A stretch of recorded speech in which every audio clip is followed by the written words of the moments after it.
Granniopteryx, granniopteryx. She knows the truth, she's linking every link.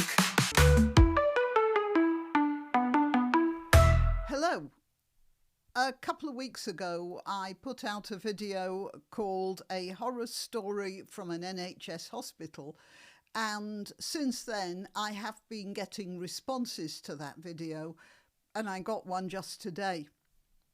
And some of them are so, well, unpleasant. I don't wish to make your day unpleasant, but they need to have a wider audience, these comments. So I'm going to read a couple of them out to you. Well, more than a couple, actually.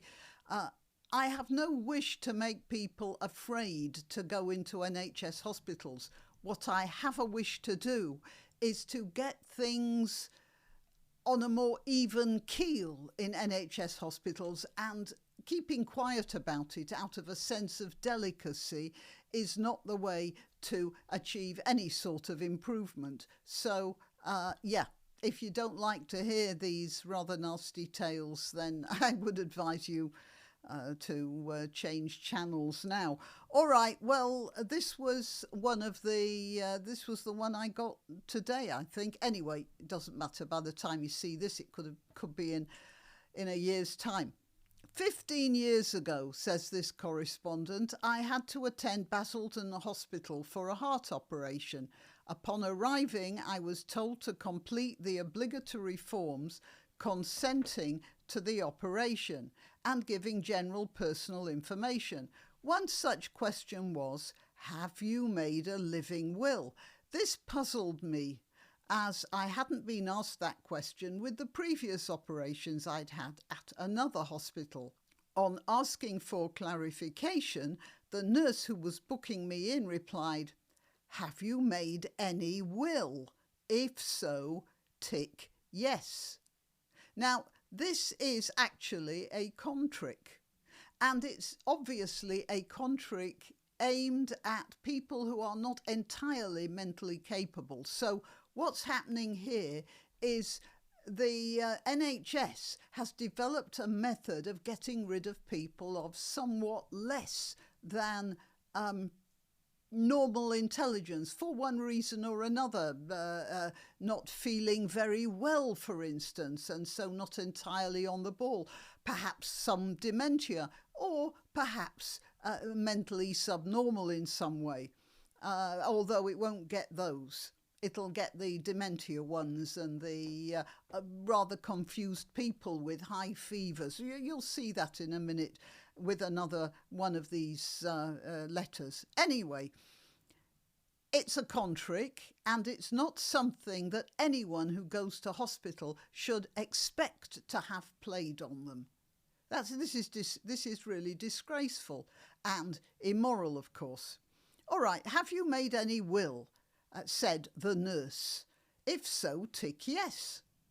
Somewhere at the back of my mind, I equated the phrase living will with consenting to a DNR, which is what it is. DNR means do not resuscitate. There's another one, DNAR, which is do not attempt to resuscitate. I don't know what the difference is between them, but maybe there isn't a difference. Anyway, somewhere at the back of my mind, I equated the phrase living will with consenting to a DNR notice, so I ticked no.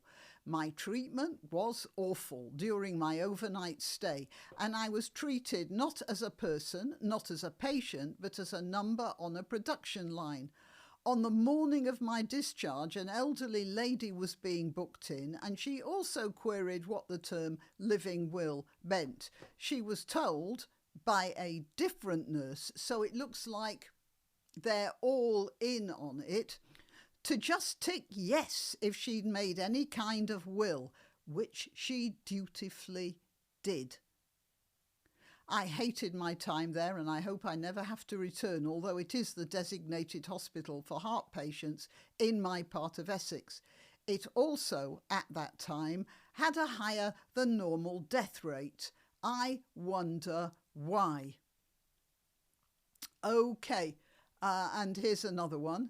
It's happened to me twice. Firstly with Mum. She was very ill and I sat with her all night. In the quiet, I heard the nurse on desk mention my mum and said DNR. I shot up and demanded it be removed. She, that is, this person's mother, she lived another 2 years. She had not agreed to it. So there they were taking the assumption into their own hands at the hospital. OK, and then this is the second occasion. I was on a trolley all night. The doc came and in front of me said to nurse, DNR. I certainly said something. They even got Dad to sign a form when he had a massive infection and was confused. He had no idea what it was. Sadly, this is happening often. And yeah, an infection and confused, that's exactly the sort of person that is more likely to need a resuscitation, and by what's going on in these hospitals, it appears more likely not to get resuscitation, and the hospital will say, but yeah, they asked for it. Okay, next one. This is a really awful story. My dad was admitted to hospital with full-on delirium following a diabetic crisis. I found a DNR on his notes, challenged it and was told he was asked. This is somebody who was not compos mentis, remember. They asked a man who thinks he's in an airport waiting room. I had to force a discharge after a month as he wasn't getting any better because they were asking him what he wanted to eat from the list instead of giving him the diabetic choices. So they weren't even giving him minimally good care. And she doesn't tell me what hospital that was. I think whoever you are, if you recognise this, bit of naming and shaming might come in handy. They were asking him what he wanted to eat from the list instead of giving him diabetic choices. He didn't have capacity to understand what was going on. The care was appalling. Well, I wouldn't in fact refer to it in any way as care. It was a roof over his head by the looks of things, and that's about it. A week at home on the right food and insulin dosage, and he was fine. A few months later, he had to be readmitted with a mild angina attack, kept him in for observation. They didn't need to do this. They took no active steps. He'd already taken his angina meds and was fine. Needless bed blocking. The idiot bureaucracy is making the situation so much worse, and I have to wonder if it is incompetence or conspiracy to make the NHS so bad all who can will go private. Regrettably, I was away and returned to find they had catheterised Dad because they couldn't be bothered to toilet him often enough. This led to a UTI, a bladder infection, then pneumonia. Yeah, it's bladder infections seem to carry a lot of old people off, especially if they're not mobile. Then pneumonia, their lack of care killed him. So it looks like that hospital did for the old man anyway. And that's a truly shocking story. Okay, the next one. Over a year ago, my dad was coerced into signing a DNR when he was admitted to A&E with pneumonia. We made them remove it as my dad did not realise at the time what it was. When you've got pneumonia, you are not feeling at your best nor at your most alert, are you? And they make you sign these things. If there's one thing we can say about improving the NHS, it's that they cannot and should not and should never make anyone sign anything as serious as a DNR when they're just being admitted to the hospital. Because when they're just being admitted, they are probably not in their right mind in any way. Even if they are technically in their right mind, a hospital is frightening. You're sick. You're confused by lights and people and a weird situation and the imminence of death or whatever. You are not in a good position to make any sort of decisions. Anyway, yeah, back to this. As my dad did not realise at the time what it was, the NHS uses very underneath tactics. I think they mean underhand. This person means underhand. That's fine. They are underhand. I mentioned that right at the beginning. It looks like they have instructions that way to get elderly people to sign DNRs. My dad left hospital and he lived for another year where he got to spend time with his grandchildren. I used to work for the NHS.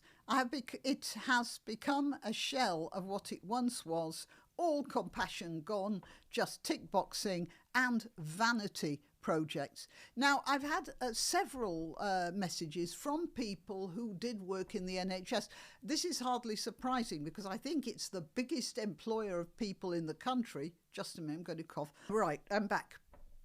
The biggest employer of people in the country, and also I think it's the biggest employer of people in any country in the EU.